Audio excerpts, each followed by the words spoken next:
नाज़रीन, मैं मोहम्मद हामिद रज़ा और आप देख रहे हैं HSTV।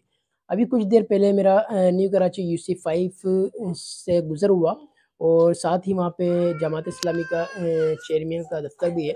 वहाँ पे जो है एक गटर मैंने देखा जो बीच सड़क के ऊपर, उसका ढक्कन नहीं है, खुला हुआ है। तो नाज़रीन, मैं मोहम्मद हामिद रज़ा और आप देख सकते हैं ये मेन रोड है। देखिए चलता हुआ यहाँ पे ना ट्रैफिक आ रहा है और इससे मेन रोड के यहाँ मेन होल ये खुला हुआ है और कभी भी कोई भी जो है ना हादसा हो सकता है। बच्चे सामने से निकले, इधर खेलने वाले बच्चे।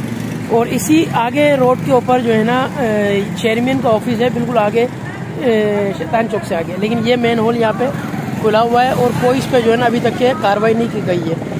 और इस पे जो है ना चेयरमैन को भी कहा गया, लेकिन अभी तक के इस पर कुछ भी नहीं लगाया गया। अमीर कराची मुफ्ती कासिम फकरी की जानिब से जो है इस पे एक मुहिम चलाई गई है कि जितने भी गटर हैं के खुले हुए हैं इसमें, क्योंकि शाह फैसल 2 नंबर पे एक बच्चा जो है ना गिर के जो है ना जाबाक हो चुका है, तो ऐसा हादसा यहाँ पर ना हो। और यहाँ पे आप देख सकते हैं चलता हुआ रोड है पूरा और यहाँ पे गटर का ढक्कन नहीं है इसके अंदर।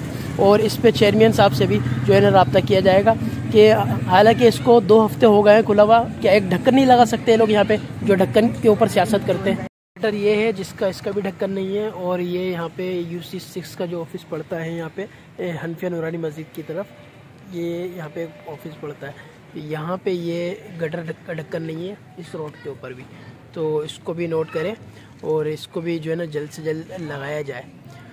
अमीर कराची मुफ्ती कासिम फकरी ने इस पे पैगाम दिया है कि पूरा कराची के गटर का ढक्कन लगाया जाए, क्योंकि शाह फैसल में जो वाक़या हुआ है तो वो वाक़या यहाँ ना हो।